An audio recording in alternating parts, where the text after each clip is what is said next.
to keep the money keep coming in. On paper, it looks 50-50, but I'm traditionally trying to get us to a place to where you can be resting up with your feet up. Because I said this before, niggas will retire their mom before they retire their wife. Make that make sense. Niggas will grow up want to retire their mom and play sports, but that dream don't come true because they're not giftedly athletic like you and your son. But they don't want to retire their wife, somebody that they supposed to go on this life and journey with hand and foot. How that work out? To me, that's a 50-50, dude. You just need help with bills. Damn. There's no foresight on making your life easier. And if there's no foresight, there's no provision, then I'm gonna say you're a 50-50 dude. I rest my case, man. It's more, like I said, it's more than just money.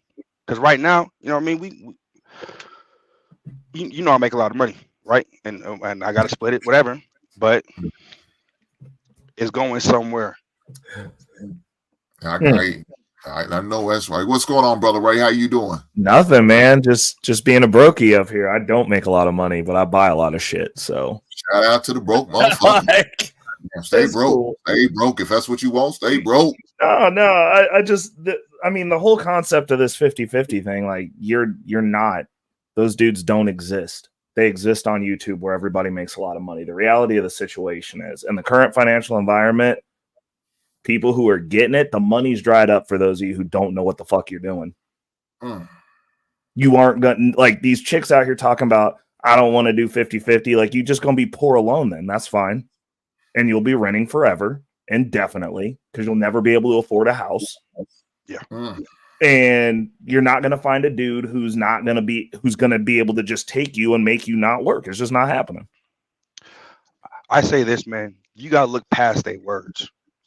They talk a lot of shit, but they don't really mean it. What they really mean is they really mean leadership. Right. Let me but my question is, how many of them can be led?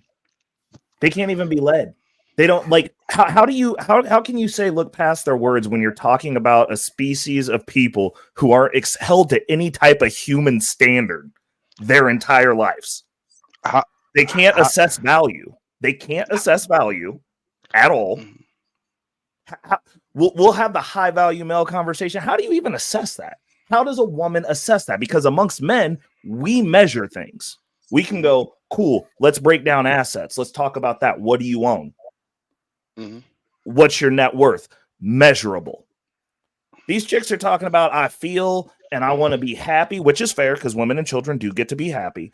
But when you're assessing your life partner and they have no retrospective value, that's the reason they keep getting tricked by the dudes who are renting cars for the weekend at the club, getting busted down and impregnated, and then getting stuck holding that L forever.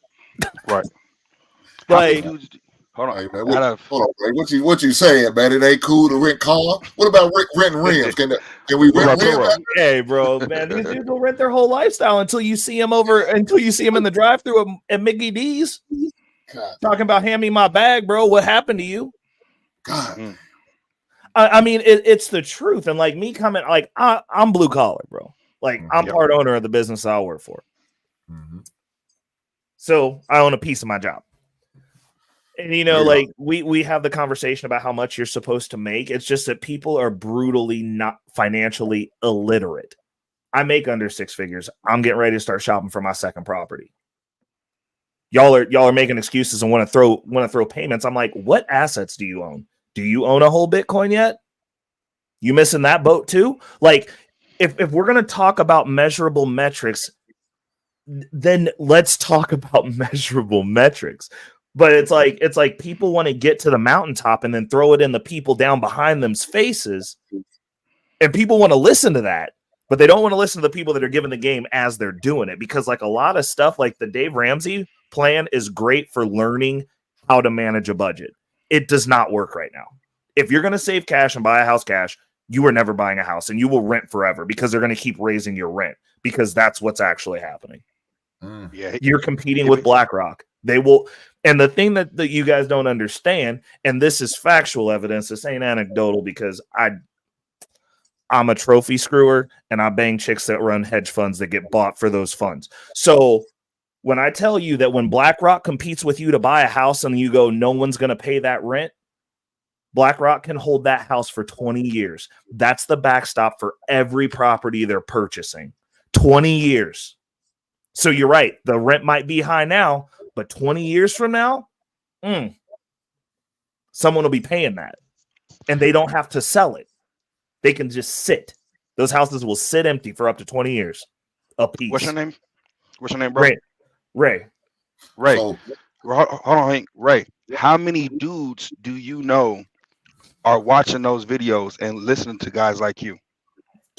Oh, dude, my channel gets no traffic. But I enjoy it. I enjoy it though. Like, but no, you're right. You're right. So that's what I'm saying. Like, they can be saying a whole bunch of shit. Yep. But a lot of dudes don't even know how to lead them. I'm gonna just be fair down the middle. I'm gonna be fair down the middle, and this may hurt some dudes' feelings. Yeah. A lot of these chicks practice nepotism, so they don't need your dusty ass.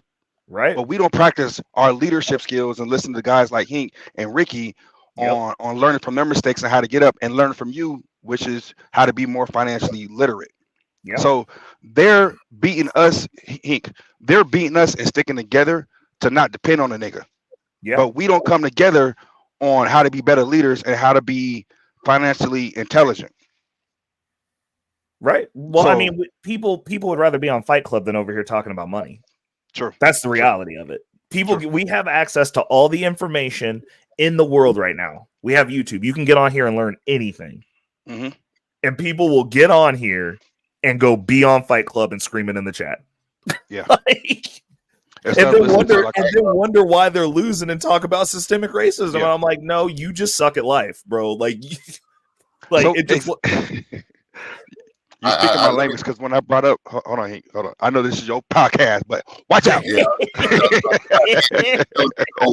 Go ahead, man. You tell me, like I'm on the tan goddamn show. Like, I had to look shit, man.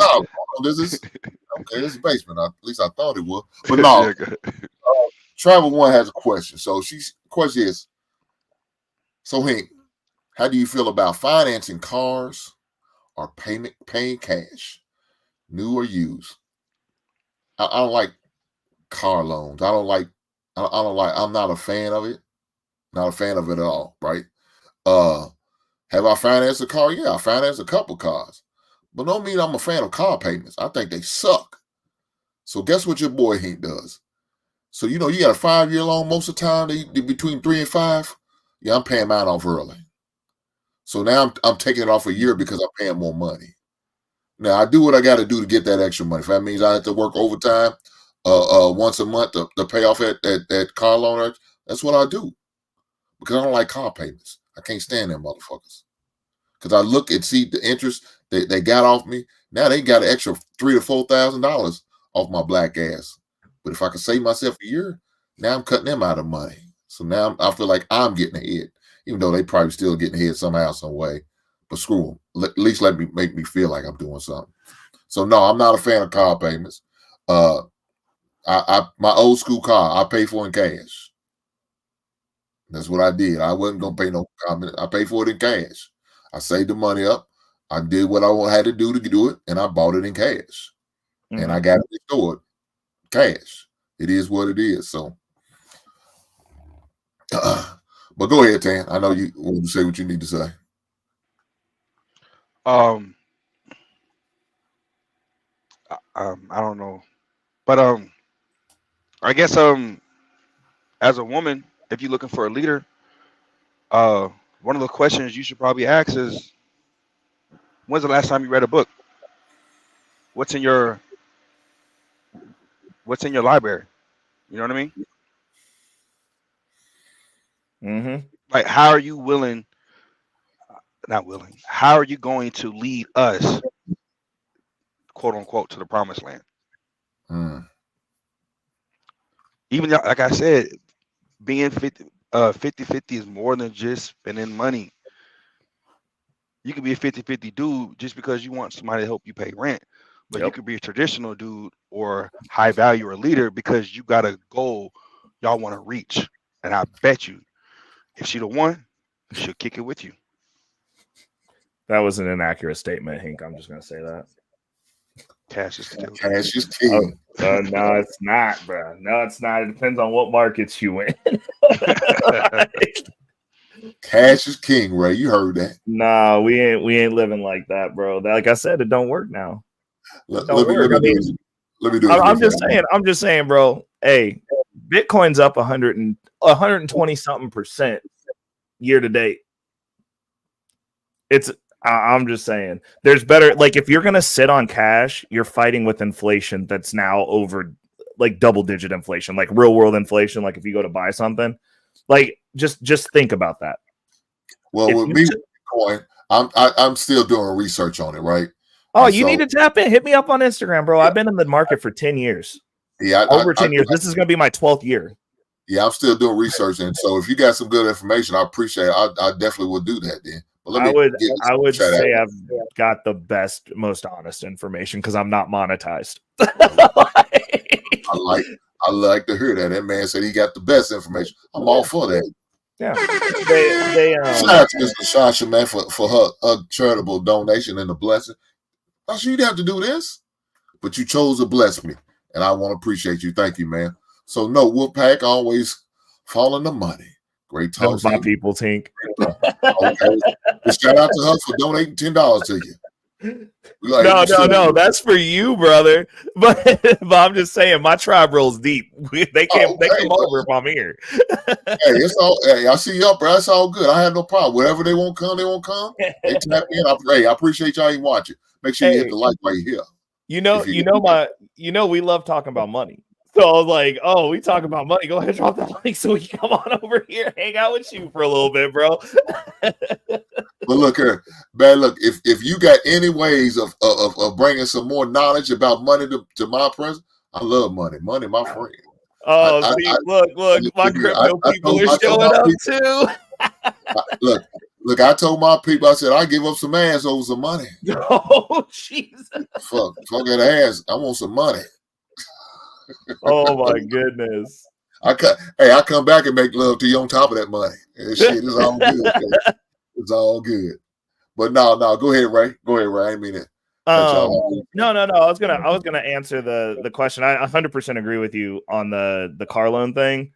But me personally, like I said, I do a little bit. I navigate a little bit different. I'm a heavy utilizer of cheap money. I use all debt possible. Every bit of it. So for me, I finance every single car, but I do exactly what you do, which is pay it off early. But there's an intent behind that. It's not that I can't afford the vehicle, and it's not that I couldn't afford to pay it off.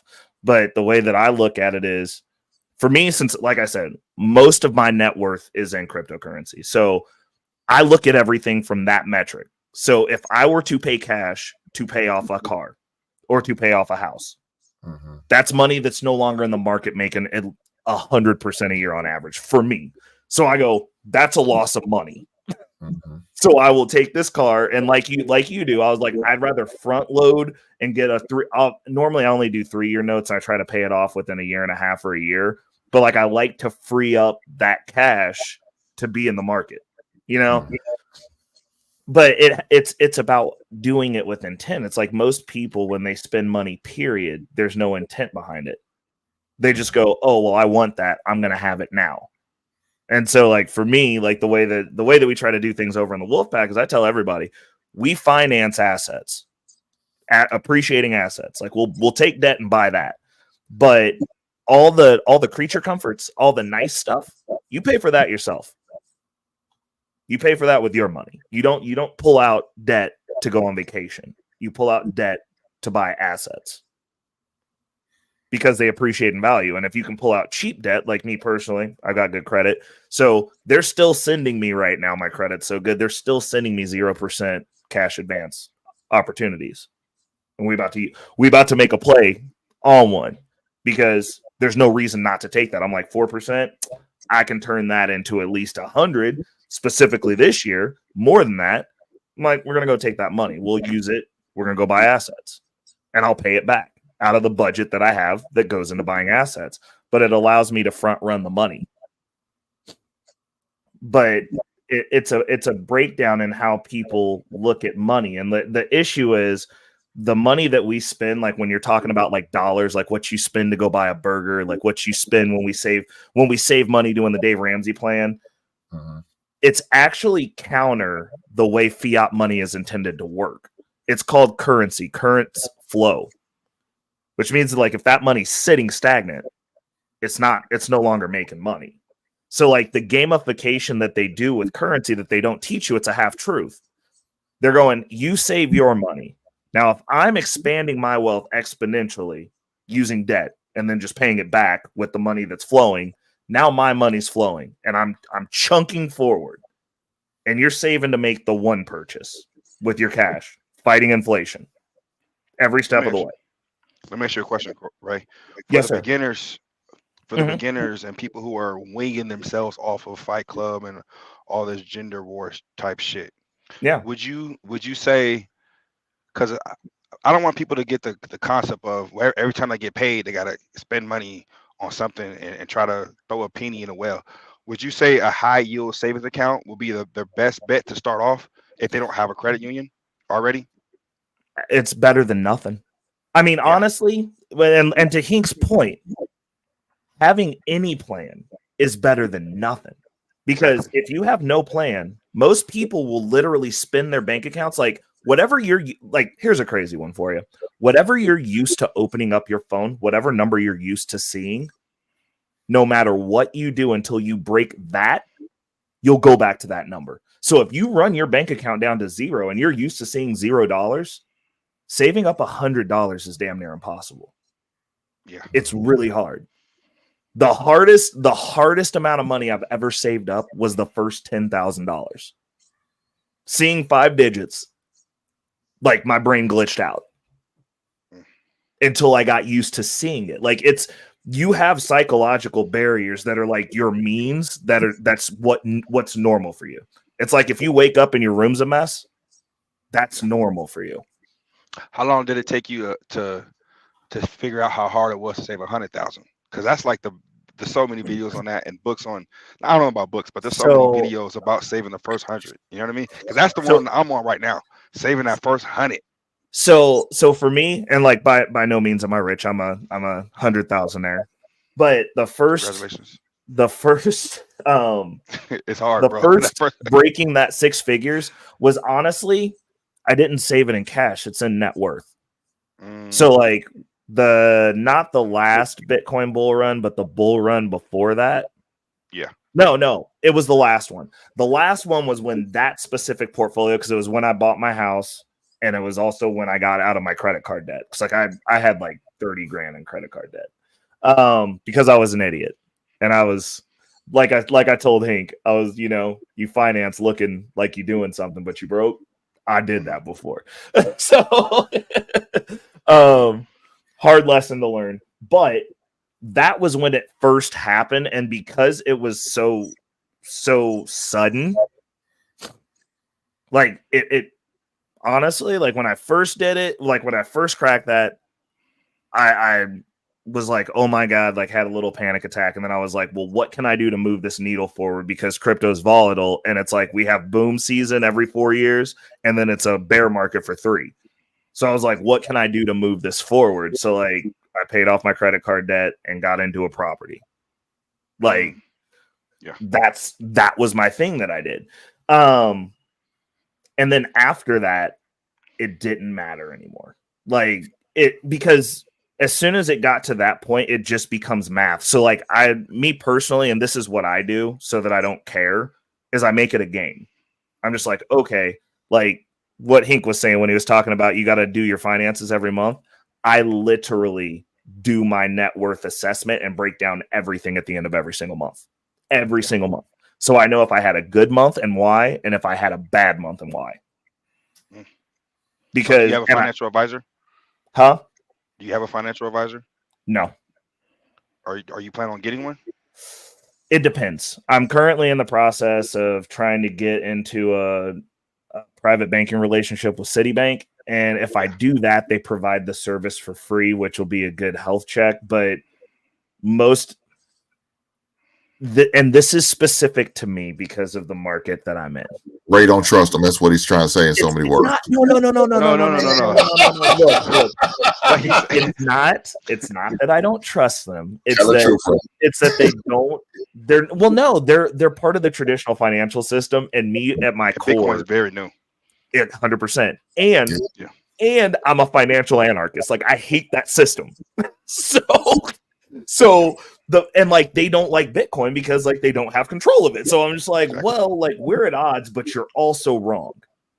And like you've been historically wrong. And like I've been in some of the back channels and Patreons that I'm a part of arguing with those dudes for years. And I'm like, you're consistently wrong. Mathematically, you're wrong, which means that as a financial advisor, most of them are bad at their jobs because like they're arguing math.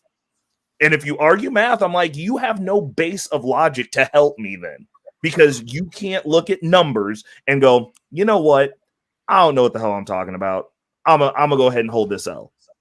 If we can't get past that, and you're telling me what's not real, even though I'm having real results, then you can't help me, you know? Like, and I haven't met a financial advisor that like understood this side of the space because this is more important to me than my 401k. Like I cashed my 401k out and got rid of all my retirement savings to get my first Bitcoin. That's my retirement. So he's speaking. So guys, you seriously roll the dice on that one. 100%. I don't think I'm wrong. And I can make the money back if I am. So you're speaking from the Bitcoin, which is new.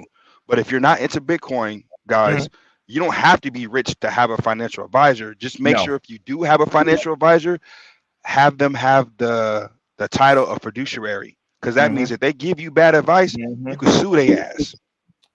Right. But also you got to hold them accountable. You got to do the math. Exactly. Like if your portfolio isn't beating the S&P 500, you could have just went and bought Vanguard and walked away. Like because you have to pay them.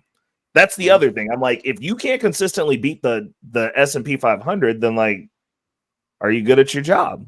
You know? Yeah. Because at that point, you could just go put your money there and not look at it and get a better result than like what the financial advisor is charging you for. You know? I'm gonna give you an example where my financial advisor told me about that, and I gotta go. I gotta get down to LA. He said something about you're in New York trying to go to LA. Now, we know you want a Lamborghini, so you can drive a Lamborghini down there, but is it going to be a comfortable ride?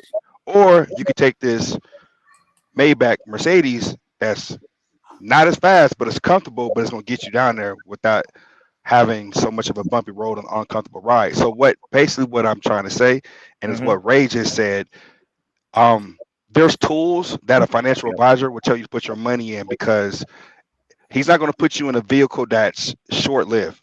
You know what I mean? If it doesn't beat the S&P 500, then I'm not going to do it. You know what I mean? Yep. Or we can go easy and go to S&P 500 route. But hey, I may have a tool that's going to beat the S&P 500 because I can get you 17% and compound interest on whatever you push out. You know what I mean? Yeah. So it's all the conversation lingo, man. And Hink, I hope you keep this up, man.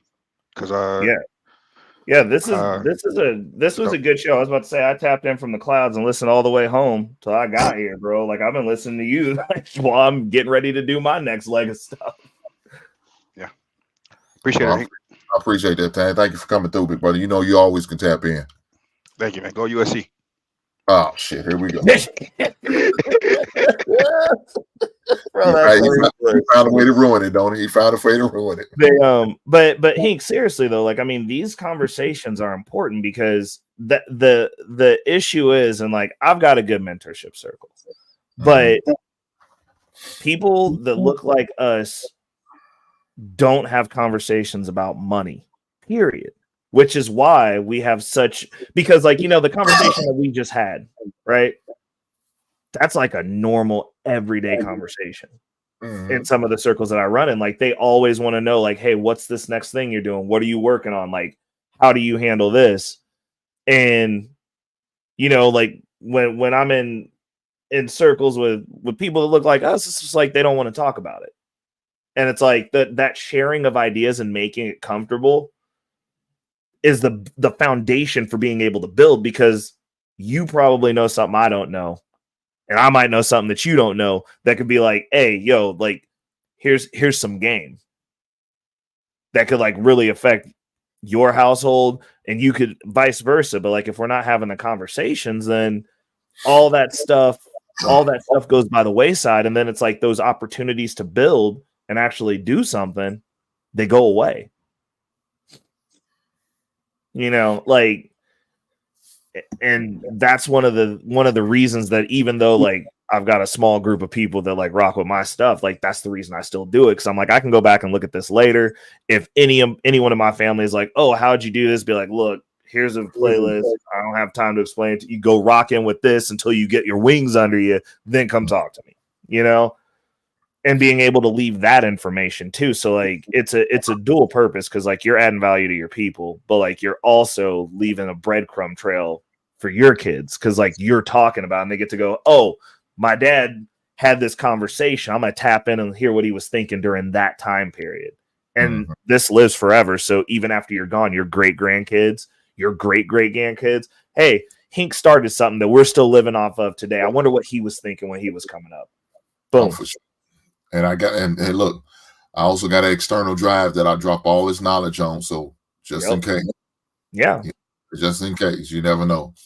But Ray, do I follow you on IG? If I don't, man, I need to. I don't know. But yeah, I was like, you gotta tap in with me, man.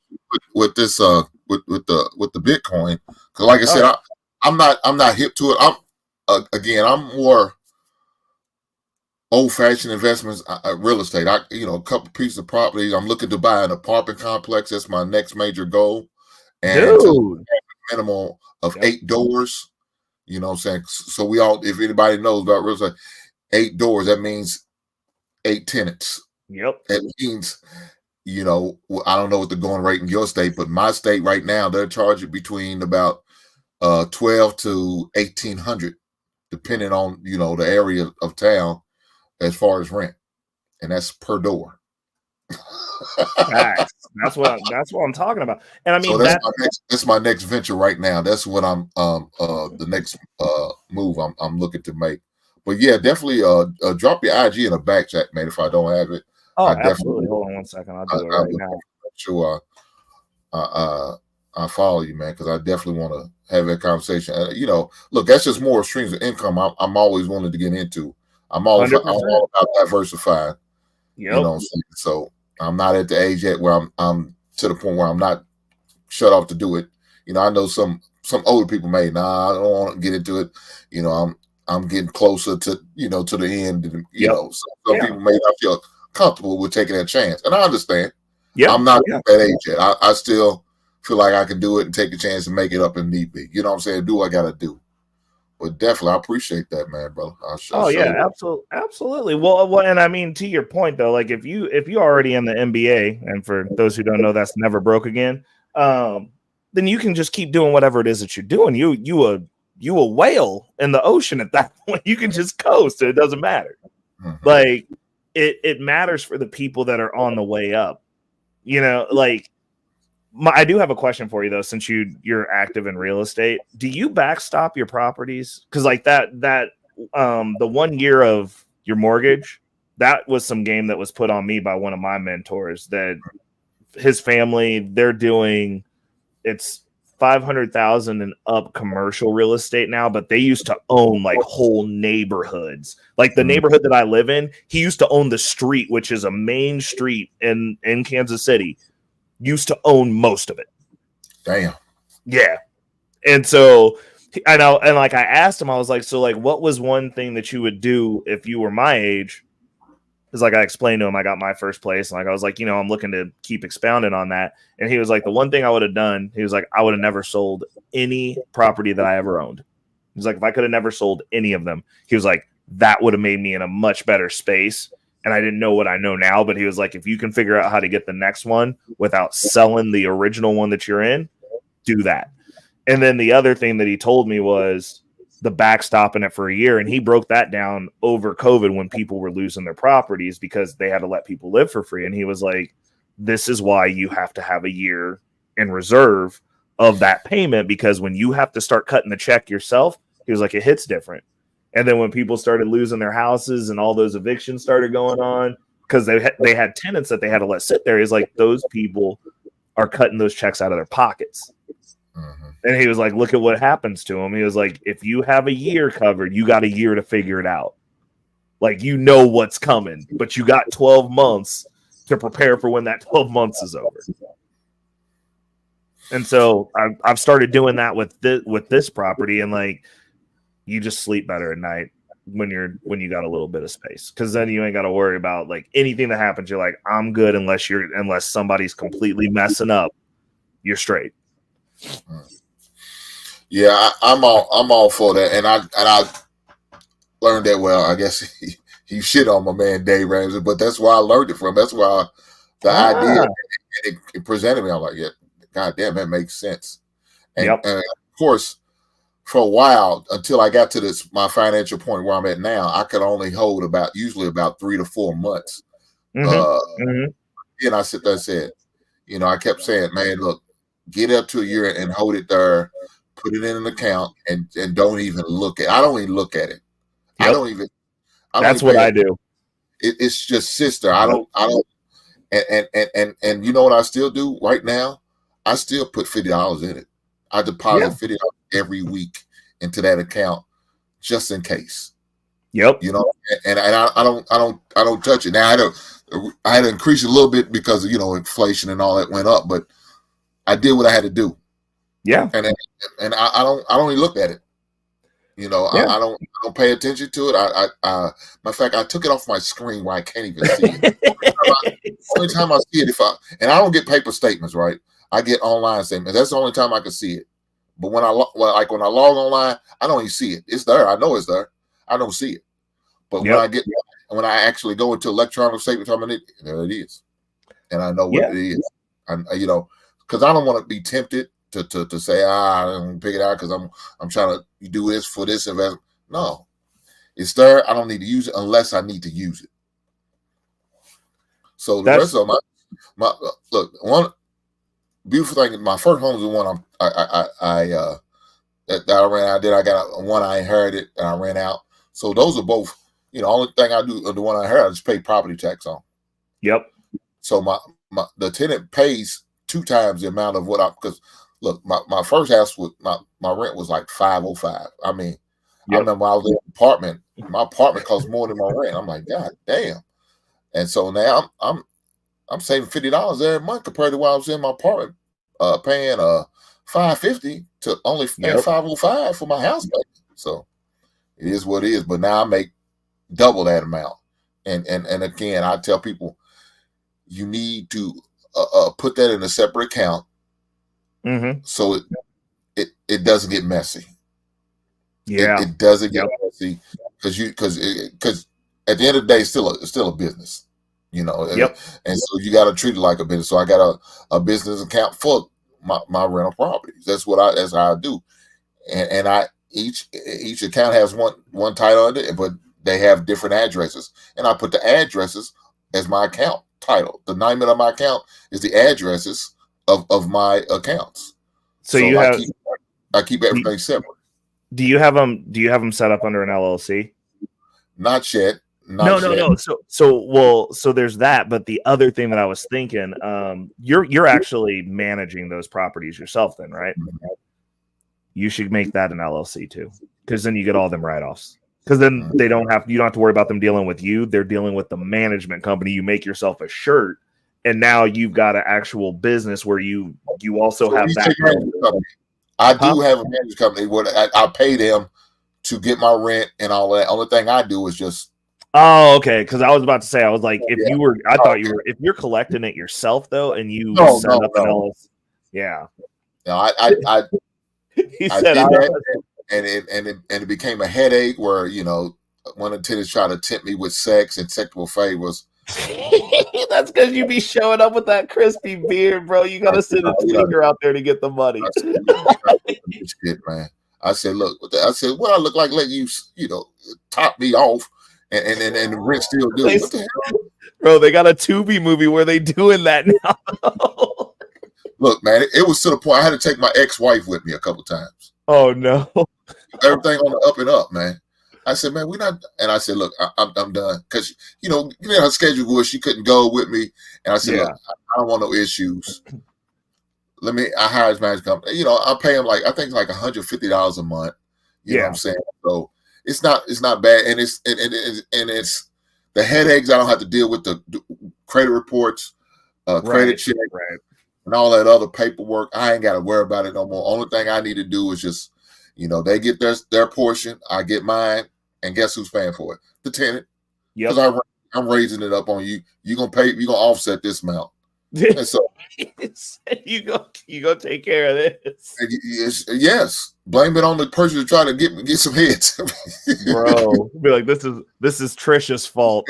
Blame Trisha. $100 more a month because this individual trying to give me some heads. So that's your blame it on her. You won't get it. That's the most stand-up thing that's ever been said on YouTube right there. Oh damn, man. That shit's crazy. And I'm like, dude, man, look, I'm sure her doing it wasn't the first time she offered her landlord that, and I'm sure some people took her up on it. 100%. She wouldn't have offered. I'm that dude. But hey, man, no, but Hink, you should do a breakdown. Have you done videos on that before? What's that? On your journey into the real estate space, your adventures in that.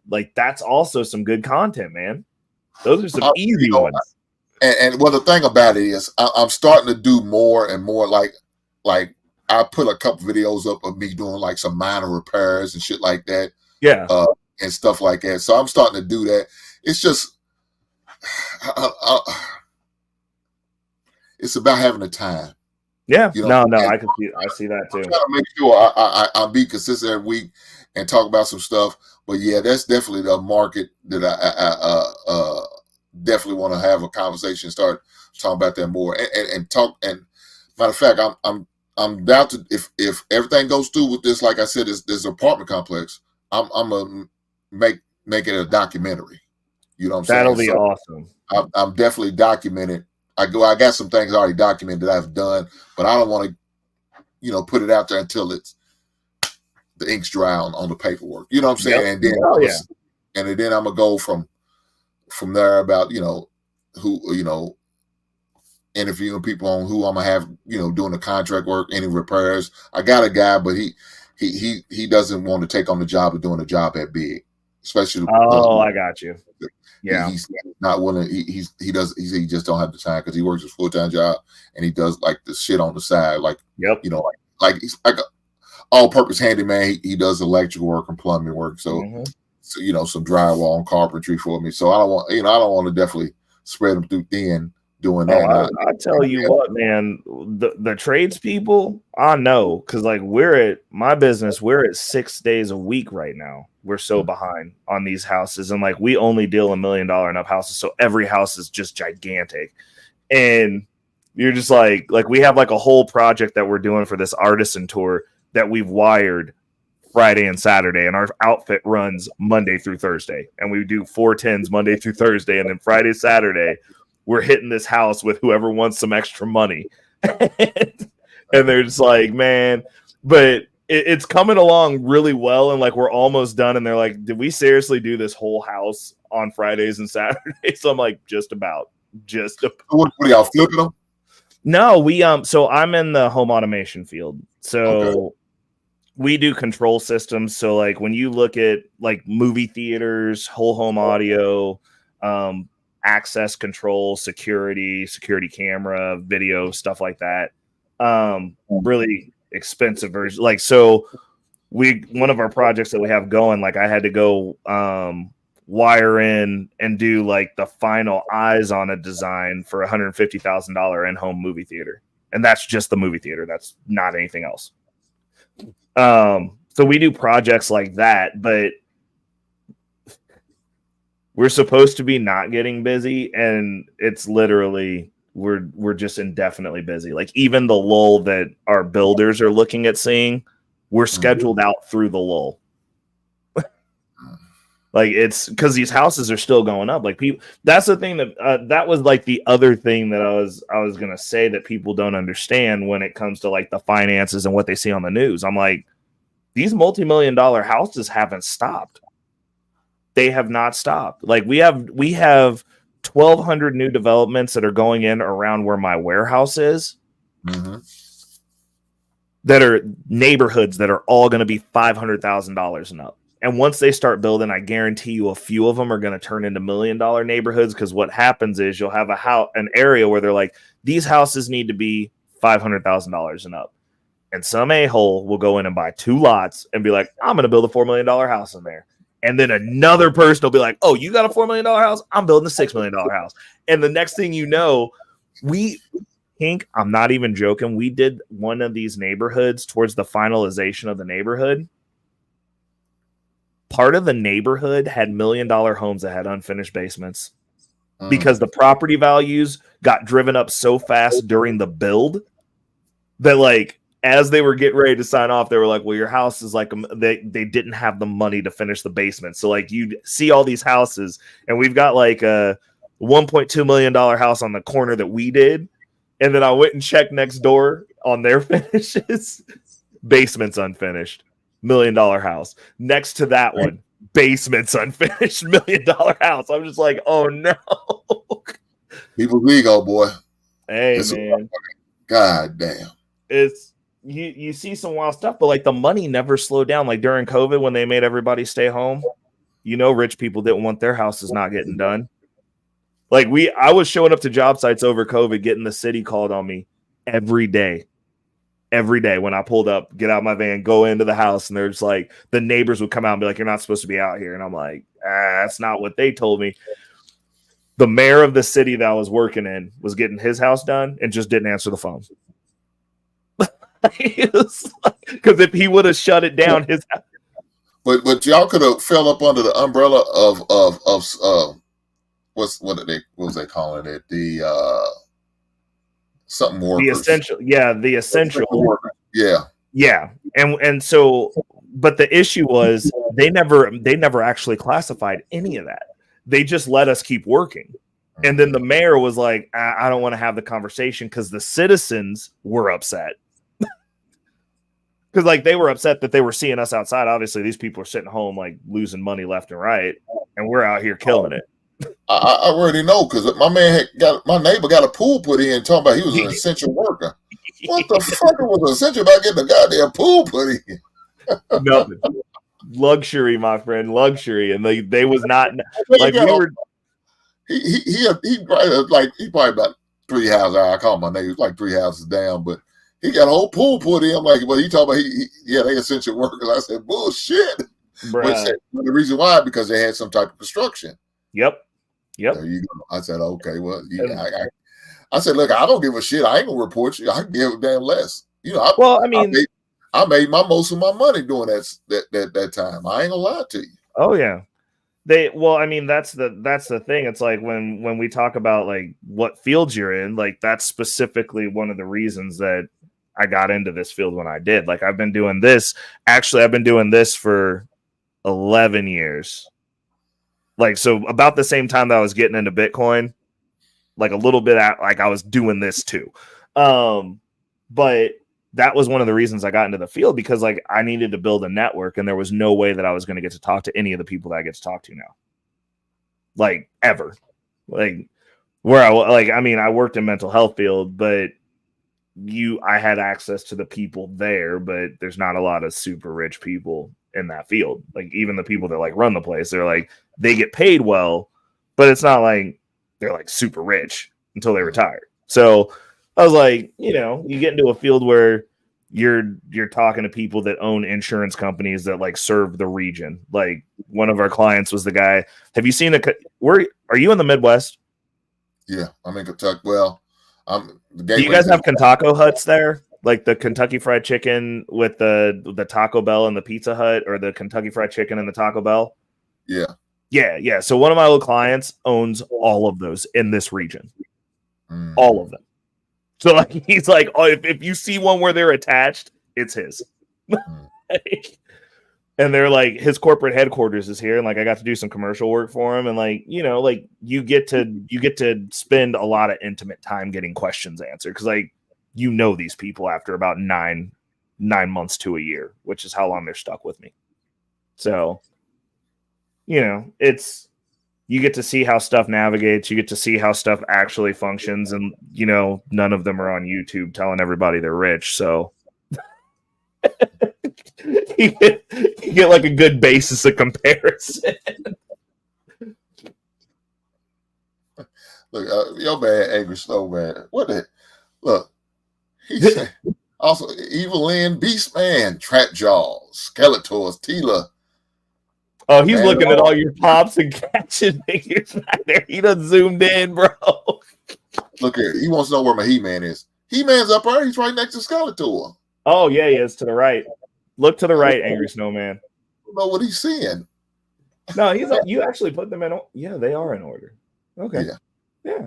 Well, so, yeah, he's up there. I don't know what the hell he talking about, but yeah. And the Kiss Collections, it's a McFarlane series. Dude, you know, my business partner would be so jealous about that. Because he has like all the I think it's like the $250 or $300 the Mark Iron Man. He collects stuff like that, and he is obsessed with Kiss. Like he goes VIP to Kiss every time he can go see them. Like it's crazy. Actually, we're getting ready to go to Pantera. He ordered his tickets today. Like, what is that? Pantera? It's a metal band. Like we're both like I listen to a lot of rock music, but yeah, we're like those Kiss figures, bro. I might have to grab a screenshot of that and just be like, bro, somebody competing with you about these Kiss figures, bro. He got all of them. I went to I think it's probably about a couple weeks ago. Yeah, I think it was like middle of October, and I went to a record store, not a record store, but a record convention, and they had this Kiss figure. They only had one of them. I don't remember which one. My lady pointed out to me when we was she said, "Look at this." I looked at it, and I was looking at the price. I said, "Man, ain't no way I get him." He damn near I think want $300 for that damn thing, and I was like, "There's no way. There's no way." There's only one. What the hell I'm gonna do with just one? Now I gotta come out and figure out how to find the other three. No. Oh, that's yeah. It was a life-size Gene Simmons. He's about to drag a life-size Gene Simmons. I'm like, it looked nice, man. I ain't gonna lie to you.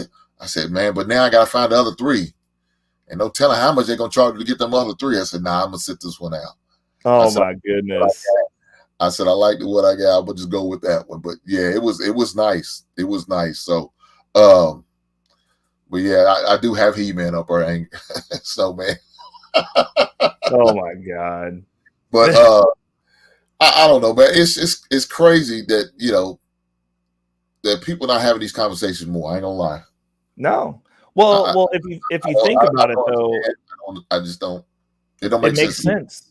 It makes sense though. Why would you? And okay, so hypothetically, Hink, think about this.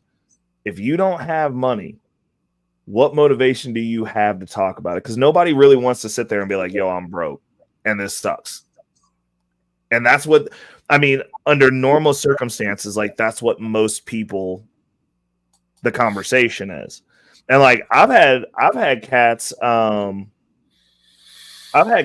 where they've pulled me up because like I used to have like I got my little Lexus hybrid now that I love. It's the best car I've ever purchased. But I used to have a Chrysler 300, and like back when I had that car, I'd have young cats all the time be like, "Yo, like can I go to lunch with you? Like I want to figure out how you got this car because it's a nice car." And I'd be like, "Okay," and like we go. And it'd be, I'm not lying, multiple times. One lunch. Well, how did you make this work? And they thought I was going to tell them some secret. And I'm like, okay, well, like, first of all, you got to work 60 to 100 hours a week. Step one, if you ain't got no money, like you just got to get some income in. And then after you get some income in, you do this. These are the moves that you can make. And like, this works. You're going to give it, I'd say, probably within a year and a half, 2 years, you're going to start seeing some results. Don't fumble that bag. 5 years, you're going to be coasting. 10 years, you're going to be in a different situation. They didn't want to come back after that. Too much work. So, like, when you do actually have you probably killed them out with that 60 to 100 hours a week. That killed them out right there. They were young. They wanted party time. Hink, listen, Hink, and this is where I'll be getting on these red pill dudes next. I'm about to be 40, Hink. I still work 60 to 100 hours a week, and I still get at least one night a week to go out within the 60 to 100. What is wrong with y'all? Do y'all not go to the gym? Do you not take vitamins? Do you not work out? Like, do you not take naps? Like, I don't understand. There's time to do everything you want to do. Hey, brother, I ain't gonna lie to you. I took one of my old man naps. Bro, I love naps. Like, I'm like, I just, like, there's no excuse. But I'm like, if you don't have money and you're not going to go get a job that's going to instantly put you in some money, then, like, you have no other option. Like, you just got to grind it out. You got to thug it out. Yeah. And it's a hard conversation to have, sure, but it's like, what else are you gonna do? You gonna stay broke and complaining? Like, those are the options. Like, it's not like somebody's coming to fix this. Like, what system are we gonna be in? You gonna wait till UBI rolls around and you about dead to maybe get that? Like, it just doesn't seem practical. It's just like, well, if you don't have any money and you're going to work, you got to do what all these immigrants that are coming over here do. Get 3 jobs and shut up. Like, they making it work. Hey, look, man. Right. When I tell you that's what I did, that's what I had to do. Yeah. I did. And look, that wasn't even including that I was already behind on child support. And I didn't get my first 5 years of my daughter's life, I didn't see a federal tax return. Oh no! When it finally came, I'm like, "What is this shit?" I didn't what he did this in 5 years. He said, "Y'all been getting tax returns." Facts, dude. Well, I mean, but I did what I had to do. Like I worked 3 jobs, and in order to get what I needed to get and get where I wanted to be, I had to do what I had to do. Like I said, I stayed in a efficiency apartment for 3 years. Yeah. About the second year, I could afford to move out, but I didn't because I seen how much money I was saving and how much money I was spending on certain amenities that I really didn't need. I didn't have cable. Yeah, you know, I just went without.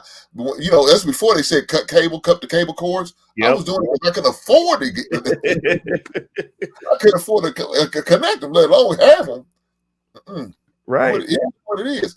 Give me my basic 3 to 4 channels, and I'm gonna make it work. With my rabbit ear antennas, I'm gonna figure this out. I went. Hey, what I'm telling you, I went to the library. I checked out movies there. I had to do what I had to do. I just didn't have the money. They like, what do you mean? Go, yeah. In case y'all didn't know, libraries have movies. Now it's not the latest things. Now today, I don't know if they still do that, but I used to check out movies from the library. I mean, they have audiobooks now. They probably got something. Yeah, I mean, these movies was 3 years behind everybody else talking about this new movie. I mean, I could afford it, but that's how I got my little entertainment, by watching movies from the library until I could afford to go and check one out for a cost. I did that too, but I'm like, man, I got to do what I got to do. I know certain sacrifices some people can't don't even want to relate to, and I understand. It wasn't like it was fun. Right. I'm not bragging about this shit. This shit was bad. It was rough. It was embarrassing and all that good stuff. But it's what I had to do. So that's why I'm living humbly now, and I live below my means. I could have way more than what I have now, but I choose not to because I don't want to go back to where I came from. So. Well, I mean, so where you're at now, you getting to see the money make money now too, though, right? Oh hell yeah! Tell me that's not the most. Well, it once you start seeing money make money, it incentivizes you to save more because then you're just like, bro, like everything that I buy, every single thing. What's going on? Oh, Carl's here. What's going on, Carl? Everything that I buy, I look at it in a denomination of like how much of that money could be making money, and I'm like. I'd rather be getting money than spending money, to be honest. Like, it's just like, do you really need this? Like, are you familiar with the concept of in-home banking? Talk to me about it. I may not call it that. So the premise of it is, and there's like a couple of channels. Like I learned what it was because like I nerd out on finance, so like I like learning all the different strategies to see how to make them work. But part of my previous career's skill set is I learned things in the way that my brain functions because I have like, well, they said I had ADHD. I just think my brain's wired a little bit different. But I look at we all got right. I look at things in the form of systems. So like if I can grasp the concept of something and understand how it works, I can apply it to anything. So like I can so like when I got into crypto, I'd learned a lot about the traditional financial space. Like I was building out a portfolio. And when I decided that I wanted to do crypto, I went, okay, these systems that I've set up, I'm going to figure out how to do that here and make it work. And so that's what I did. So the concept of in-home banking, they use it based on your life insurance. And so like they do these big cash policies and you borrow against the cash policy to buy stuff. And then you pay back into the cash policy plus some interest and it builds up your life insurance. So you kind of have a pool for large expenses that you can fund yourself. But in concept, you could do that with anything. So like I learned how to do it with Bitcoin because the other thing is that's also how the wealthy keep from paying taxes. Because if you borrow, you can borrow against your portfolio if it's big enough at a very low interest rate. So you basically get cheap money indefinitely because you have collateral, right? And then you just pay it back. But since you're not cashing out the asset, it's not taxable. Which is where like the play comes in because you could build a very large portfolio. And if you can borrow against it, there's no tax implication. You can just get money because it's a loan. So I figured out how to do that with crypto.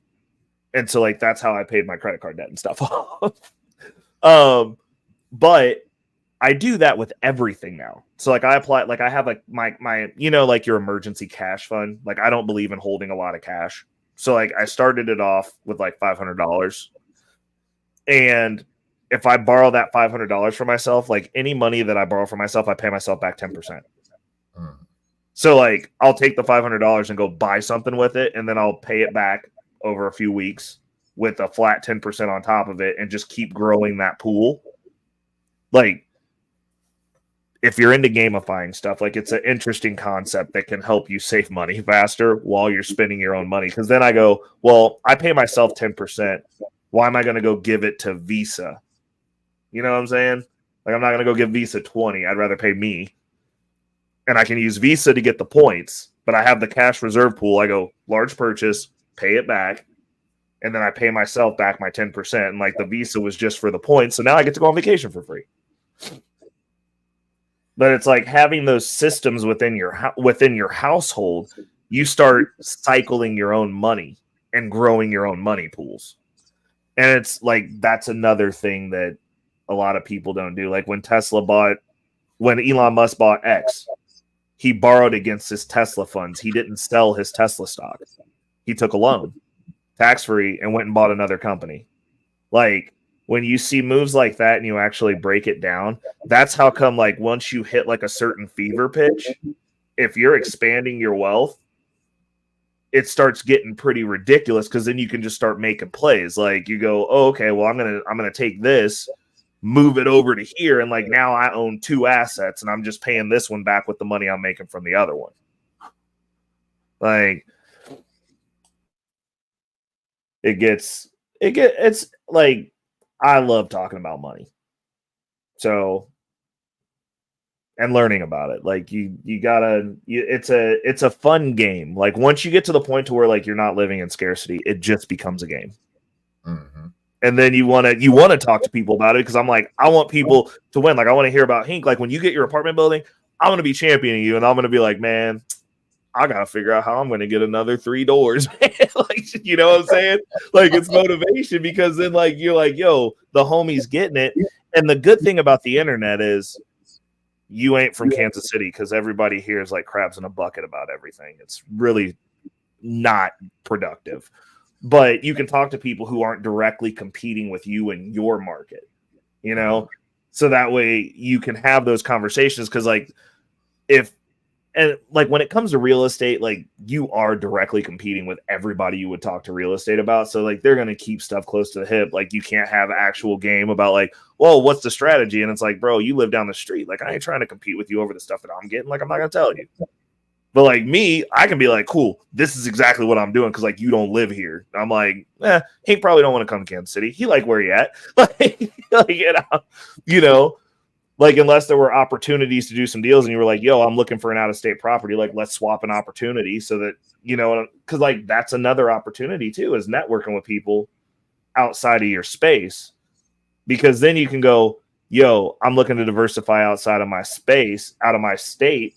If you secure a deal in your state and go, yo, I'm going to talk to somebody somewhere else I want to be. Think of somewhere you go for vacation, for instance, because then it's a tax write-off every time you go on vacation. But like you link up with somebody there and be like, yo, I've got this opportunity here. I'm looking for an opportunity where you are. I just need one property. I come out there for vacation all the time. I'm looking to set something up so I can write it off. And you guys swap a deal. And now you've got, not only do you have a connection in that state, every time you go to your favorite place on vacation, you get to write it off. And like that's kind of the game that I play, is like I try not to pay for anything.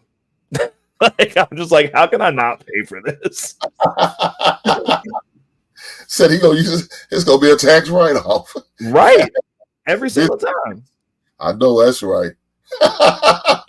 Like, but then it becomes interesting because then like your whole network is useful to you. Like you have people around you that are useful and you're useful to them. Like I think those are the key tenets of a good circle of men. Like you got to be useful to the group, and then the group needs to be useful to you. Like nobody wants to hang out with somebody that's just constantly taking from them all the time. Like those aren't really rewarding friendships. If somebody just comes to you and they're like, yo, I need this.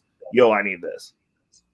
Like I got family members that hit me up all the time, and the only time they hit me up is when they need me to do something because I have a skill. I'm like, I'm gonna come do this, but you make me not like you that much. It's like you never hit me up and go, yo, can I help you? No? Okay, cool. Gotta hug 9 TVs for you. You ain't asked me if you can help me do anything. So what skills do you bring to the situation? What can I use you for? You know what I'm saying? Let me answer my man's question. You guys, the resale value on the tiny homes. Haven't seen many single family homes being built. Is there resale value on tiny homes? Mm-hmm. I'm sure the resale value on damn near on everything. It's about, you willing to pay or look to invest in. I got a buddy, man, named Luis. He does those tiny homes, man, and he talks about how nowadays that's what they're doing. Yeah, they're starting to pop up everywhere. I could see that, and look, if I'm looking to buy another house, buying a tiny home, I don't have no problem renting that out. Maybe make it an Airbnb for all I care. I mean, whatever it takes. Look, as far as resale value, I think there is. So that's one question for you. And will 25-year-old Hink take that money for the hunt? Nah. 25-year-old Hink would have thought about it for a minute. He would have stroked that beard and been like, Yeah, that's like before I got married, so I might have gave a thought see about that. I ain't gonna lie, but then I would have said I love money too much, so no, bitch, give my money. Right. So that's my answer, brother. That's why I appreciate your question. I was not that responsible at 25. I was just starting to get my stuff together, but like, nah. I would have taken the honey. I'm not gonna lie. Yeah. Like I was a whole problem at 25. Yeah, at the end of the day, I want my money. So I need my money. I appreciate the offer. He said thank you. You would have gave him the girl club answer. Be like, thank you, but I need that. I need them ducats. I'm good. I'm gonna sit this one out. I'm gonna let you shake down your next landlord because you about to get evicted. You ain't gonna pay me my goddamn rent. But so, Do you guys have straightforward eviction laws in your market? Because I know some markets it's not like I won't buy a rental. I won't do a rental like a long-term rental in Kansas City proper, like on the Missouri side, period. Because like you can never get them out of there. Like it's just a real pain in the butt. Well, fortunately for me, I tie the water bill into the rent. Mm-hmm. So if you don't pay a water bill, that water get turned off. That water turned off. It's inhabitable. You can't stay there. Oh, that's what I'm talking. Hink, you need to do a whole episode on that. That's you are out immediately. Now, some states don't that apply to. Unfortunately, I'm in a state that it does. I heard out in California you can't do that. I said, I'm not in California. That's smart though. You put the water on it, so that way it's just like, yo, you didn't pay the rent, everything's off. like you can't. What you gonna do? Like it's inhabitable. You got to get out. You got to go. Gotta go. You know what I'm saying? Like matter of fact, I ain't even got to evict you. I'm gonna go ahead and call the city and just let them know you in a house with no water. That's exactly what I did. That is exactly what I've done it. I have no problem with doing that. Look, I tell them this. I reported somebody's Section 8. They said, well, what about them? I said, I don't give a shit. That's their problem now. You should have paid your money. You only paid me $250. Mm-hmm. You only paid me $250. Government's paying the rest of it. The government paying over $800. You couldn't pay me that $250. Well, the reason why she couldn't because her boyfriend moved on. I guess he got tired of her bullshit because he was. Oh, that's where the $250 was coming from. Like he wasn't supposed to be there. Right? Look, I could report you right then and there. I could report you because he's not on the voucher. Mm-hmm. Right? He was already wrong. I let the shit slide. But now you messing with my money, man. Yeah. You're not doing this. So yeah. I had to call the people. Somebody they kiss my ass. This came to my money. Call me what you want to. Shit. Bro, Hink, I like you, bro. You exactly like me. You like, hey, bro, this ain't a game. Man, shit, you better not be. Your ass gonna be out in the cold. Ray, I'm not doing that. I'm not doing that. What we say? Learn so much. Great shoot. Great show. I guess he meant great show, gentlemen. I got you. I appreciate it. What's my man? Mo Freestyle Life. Is that how you pronounce this? His name? All right. Yeah, Moy Freestyle. I'm giving him the link over to your stream because I was like, I'm not monetized yet. So anybody in the Wolfpack that want to throw some money this way, give it to Hink. It's his show. So I just put Moy. I just responded to you in the chat with the link to the main stream, which is Hink's channel. Throw the super chat over there. He deserves it because he's facilitating this conversation. That's the way we roll over here. Yeah, Wolfpack, we roll credit where credit's due, bro. This is all for you. Yeah. That's all good. I appreciate that. I thank you. What's going on, Daryl? What up, Daryl? But yeah, I don't know why it's like a taboo thing for us, especially our people, man. That's what's so disturbing so much, man. There's so much we can benefit from, with this knowledge of money and financing and all that good stuff. We just got to be, be open and willing to learn and listen. Facts. You know what I mean? And not only that, you need to think about your future. My son and my daughter, they're gonna each benefit. You know what I'm saying? My lady's kids gonna benefit from when we move on to the next life, right? Mm-hmm. And so we want to make sure they're set up. So if that means I leave your house, y'all already into the plus. Yep. Y'all can't worry about going to get home loan and all that stuff. You already said so. All that money you saved and been saved up could be spent invested on something else, onto your kids' future. You know what I'm saying? Invest into their college fund. And if they don't so happen need it, just like my son didn't need his, hey, use that money. If you want to buy a car with it, then do what you need to do. That's what I told him. I said, take that money, buy a car with it. You know what I'm saying? Use that money to buy a car if that's what you need to do. Now, of course, we'll see. At the end of the day, he's gonna have to make the decision because it's his. Right. It belongs to you, brother. It was for you from day one. You came out the womb, and me and your mom invested, and so you do what you need to do. So, but I give him a little hints. I said, man, look, just let that money sit. You don't need a car right now. There's no need, brother. You live on campus. Everything's within walking distance. Yep. Just chill. Just chill right now. But we'll see. So I have a question for you, because like I agree with you. I think people just have to start having those conversations. Like they just need to see people that look like us that are just having a conversation, and then they'll either the people who mess with it, and then the people who don't, it'll be there for them when they get around to it, right? But my question is this, and it's something that I've been thinking of for like when I have kids eventually.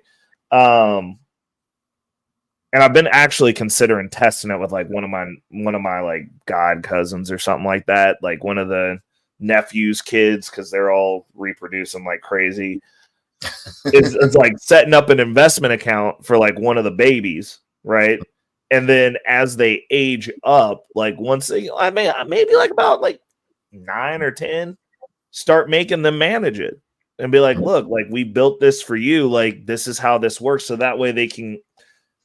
Moving that forward, you'll have at least, because like my deal is, I've said this multiple times, I don't believe in saving kids or adults. I'm like, if we're gonna fix a problem, you got to find a child, get in there early, and be able to facilitate that conversation with that child. And you go, well, this generation they're not knuckleheads, right? So in doing that, you would be like, look, like, yo, I'd put this together for the babies. We got this generation. We're going to do this for them. And they have to learn how to manage these accounts. And whether they win or lose,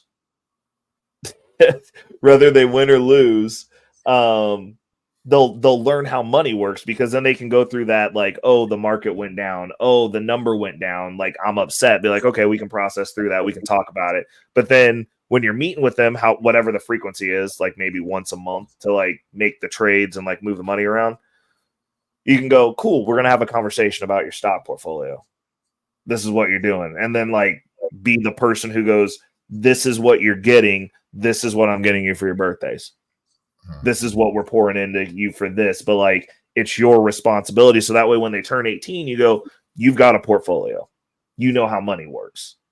You know what money does. Like, you've been dealing with this for 8 years. You're putting somebody who's 18 that now you can hand that over to them at 18. And now they're versed. They've been managing their own portfolio, buying and trading their own stocks, understanding how the market works for 8 years. That person's going to be basically the catalyst. Like, that's pretty much what happened with Buffett. Like, Warren Buffett's story, his family put him in charge of his own portfolio early. If we started producing generations within our families like that, these conversations wouldn't be uncommon, because they'd have somebody who mentored and groomed them to come into these spaces and understand how money works, even if their parents don't. Because if I'm doing this for your kid, then I'm the one teaching them. You're stupid. You still get to be dumb, and you can be as dumb as you want to be. But that kid will at least have a shot to be influenced, to go, okay, I kind of like what this is doing versus like what my parents are doing. Because we're obviously, like, within my family, most of my family don't rock how I rock at all. And I don't see any way to fix that. Like, I've tried, and I'm like, cool, you do you. The information's on the internet now. Like, when you're ready, tap in. But like, when I look at like the kids that they're producing, I'm like, well, maybe we could fix one of them. Like, if one of them works out, then that's a needle moved forward after what my mom and her sister's generation did. And then what I had to do, because I was an only child and I was like in this weird middle space. But like, her kids, like, they're like, my family works incredibly hard. We're all good at working hard, but that's it. And I'm like, you're not doing the other stuff. Like, my aunt makes she makes $250,000 a year. She like actually runs. She's VP over AspireCare for Blue Cross and Blue Shield. And her retirement, bro, like, when I saw it, I was just like, you've been investing the bare minimum in this, and you've been making 6 figures for a long time. And now you're making $250,000 and paying the most in taxes. You need to figure this out before tax season rolls around. Like it's we've got to figure out something, but I think you're going to fix it with the kids, and then you can fix the adults that are ready to have the conversation. But we're not going to be able to force it on anybody. No. I mean, like you said, a lot of people give me a hard time. Oh, man, you rich? You think you rich? I said, no, man. I just made good decisions, man. I made some good investments. I worked hard to get where I got, and I know what I need to do to maintain it. Again, like I told him, I said, dude, I live below my means. I don't live out in a certain neighborhood for reasons because I don't want to. Why? I don't. Yeah. I like my neighborhood so peaceful. It's around a bunch of old people, and they watch over my home when I go on vacation. Are they married? Yeah, they are. But I know that their heart's in the right place. I let them know, hey, I'm about to go on vacation for a couple of days. Could you watch over my house? They called me. Delivery, package me delivered. They called me. I'm like, God damn, you gotta call me. I got my cameras. I see what's going on. But they just do it because that's just where they are. And I appreciate them. So I said, like, now, when I get married, of course, I'm gonna be looking to buy a new home with me and my wife. And so that it is what it is, because I wouldn't want to I'm not gonna bring my wife in to a place where me and my ex-wife dwelled at. Yeah, that's sloppy and that's tacky. I would never do that. So guess what? This going up for rent. And we're gonna buy a new home and do our thing. It is what it is. So, I'm all about, she's like, well, why don't you sell? I said, I said, baby, that's why you allowed me to lead you over this financial thing, because I have an idea. I know what I'm doing. No, that makes no sense. I said, let me tell you this. If something was to happen at the end of the day, if this house we came for, we got to let it go and sell it, we can do it. But then we're going to have a place where we ain't got to make no house payment. It's paid for. Only thing we got to do is just make it, pay the taxes on it. At the end of the day, only thing I do to pay tax, it'd be paid off. Why would I do that? Right. I was about to say, I was like, that sounds like a pretty easily manageable situation. Look, I'm gonna tell you what we're gonna do. We're gonna do a lot of renovation so it could change the dynamic of the house. Its address still gonna be the same, but the dynamics of the house gonna be changed to make you feel comfortable. Now, but this is which comes up if we have to do it. Now, hopefully, perfectly, we won't. But if we have that option, allow that option to stay open. Ain't no need of closing it. It's a money maker. It's a money maker. Right. It could pay for our new house.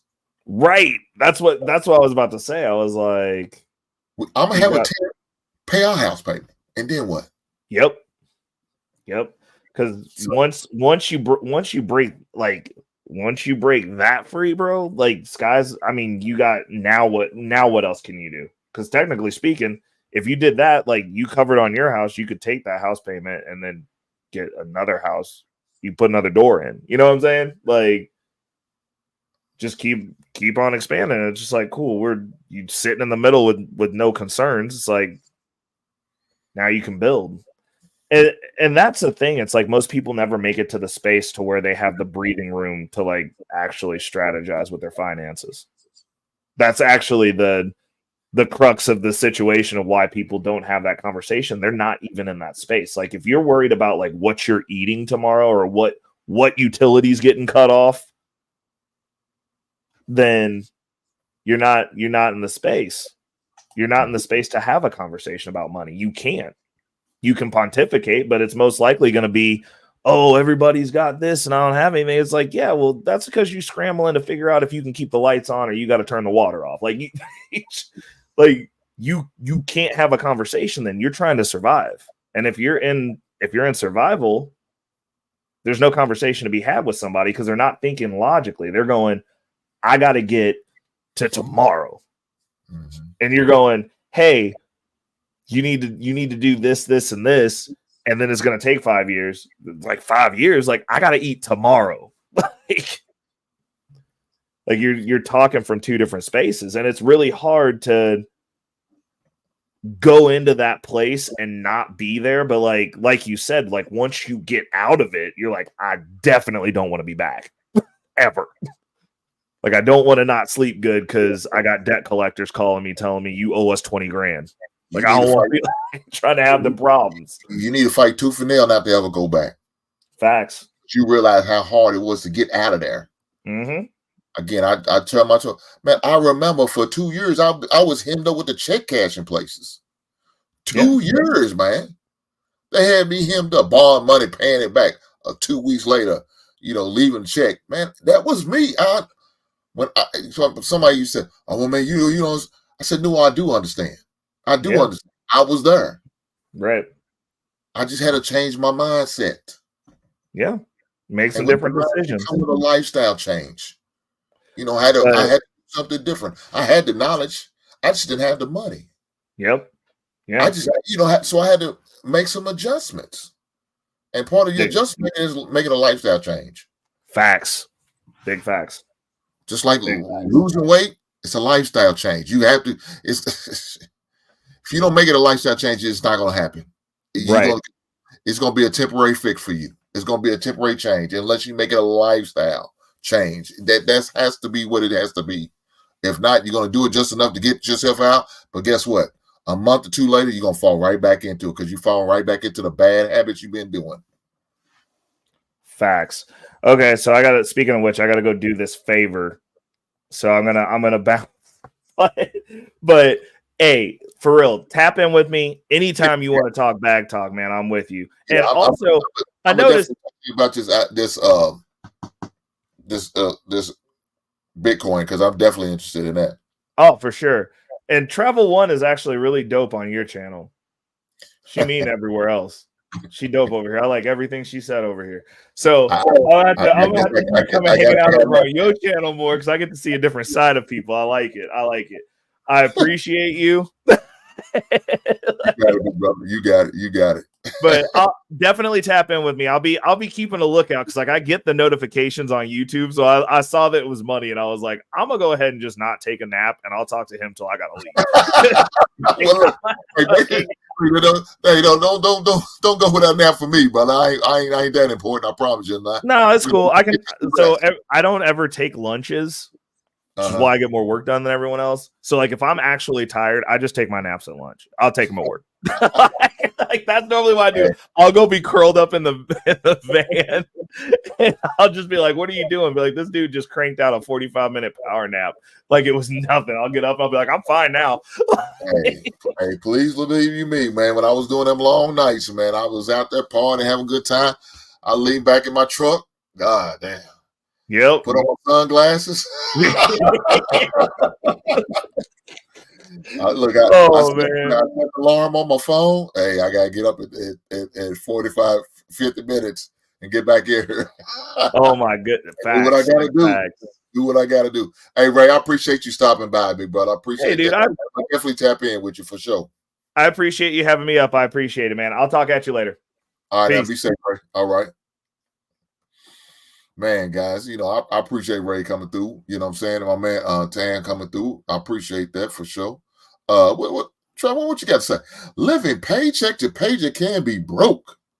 The person has to want the progress to be tired of it. I know that's right, man. Look, it's not fun. It's not enjoyable. It's stressful. It hurts. It doesn't feel good. Please believe, I know. I've done it. She said, "What, Reckless? Everyone loves travel." I know, that's right. Look, Travel One's been good to me over here. I have no problem with travel. When she comes over here, she entertains me with some off-the-wall questions at times, but they good questions. I'm gonna charge to a mind and not a heart. You know what I'm saying? So it is what it is. I appreciate her in action for sure. But again, about talking and having that money talking and having it in your relationship, man, that's a must. Guys, it's a must. Again, I'm going to keep on telling you, do it as soon and as early as possible.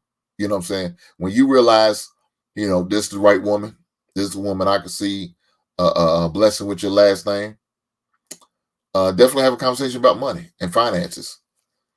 You know what I'm saying? And throw subtle hints out there, man. before you actually have that talk with you, just to see and watch how things happen and move, man. Definitely do that for sure, because if not, you're gonna be in a world of heartaches. I mean, like I showed on that video, my man looked like he was just stressing, dealing with his woman, just stressing out, man. She was just stressing my man out, talking about making more money, doing it. Really, she was just a materialistic woman, and she just wanted too much, and that's not what he was about. But unfortunately, he got into a relationship once he wasn't. So I think if he had that conversation sooner, this wouldn't have been an issue. Would have been an issue at all. So, hey, with that being said, hey, guys, I appreciate you coming. Everybody that came through. My man J Dub, thanks for coming by. Travel One, shout out to you. And Ray, and I think he called it the Wolf Pack. Hey, shout out to all of you guys for coming through. Beans, thanks for coming through, brother. I appreciate that, man. Every last one, Durl, Mo Freestyle Life, RZA, Why High, even though you crazy as hell. I thank you for coming through. Angry Snowman, shout out to you. And shout out to everybody else. Will Crypto, everyone that stopped by, that dropped a message or had a question for me. I appreciate it. What's my man? Go ahead, Love Butterfly is back. Right on to you, sister. I appreciate you coming through. Feminine Mullen University. Right on. Natasha, thank you, sister, for the super chat and for coming through, man, with the great questions and the information. Shout out to everybody that's in the Wolf Pack that like I said, stopped by and broke bread with me and with the great questions and the great comments and with the great interaction. I appreciate that. Shout out to my brother Mike. Shout out to Black Man on Filter. Shout out to Brother Ray for blessing me. Y'all guys didn't have to do it, but y'all found it in your heart to bless me with a blessing. So thank you guys. And looking forward to continue to doing more and more great shows and to have these conversations because they much needed. It's definitely much needed.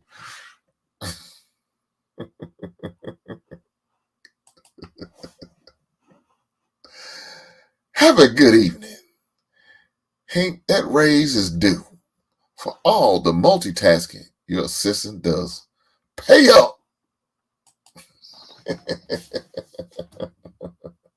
I know that's right. Well, look here, Travel. I'm going to tell you what I'm going to do.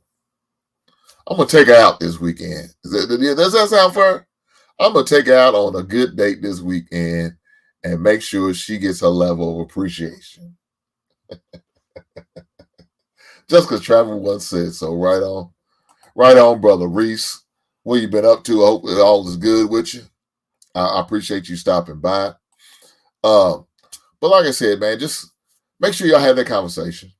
Make sure I think that's a definitely a must have type conversation that you definitely should have. Again, I want to continue to remind people that this is Men's Mental Health Month. November is Men's Mental Health Month. So, man, get your mind right, man. So before I like to end the show, man, I like to say, Black man, please protect yourself at all times. Do what you got to do, man. If that means you need to get on somebody's couch or somebody's Zoom meeting, get your mind right, man. Your mental's very important, man. It's very important. Not only that, man, go get your blood work and go get your A1C. Make sure that's in order. Do what you got to do. Get you a full physical. Don't get one of them half physical. Get you a full physical to make sure everything's working like the way it be working. Take care of yourself. We only get one shot at this thing. That's it, one shot. And once it's gone, it's gone. It's over. Ain't no reset button. Ain't no redo. Ain't none of that going on. It's it. Hey, a man of my age and some of you men out here who may be a little more mature, make sure you go get your prostate, your colonoscopies. That's a must, man. Go get that taken care of. Colon cancer is a motherfucker, man. I promise you. The reason why I can talk about it because my great grandfather died of colon cancer, and it could have been prevented if he had took care of it. Unfortunately, he let the shit slide and pass, and we didn't find out until it was too late. So, guys, do what you need to do to stay on this earth as long as you can. We're gonna take over this bad boy one day, fellas. But in order to do, I need for you guys healthy and strong and upright. So do what you got to do to be here as long as you can, man. Hey, make the right investments, whether it's with your money or with your heart. Do what you got to do. But with that being said, I want you guys to have a great night. And I appreciate you joining me once again in the basement. See you next week, right? Right on.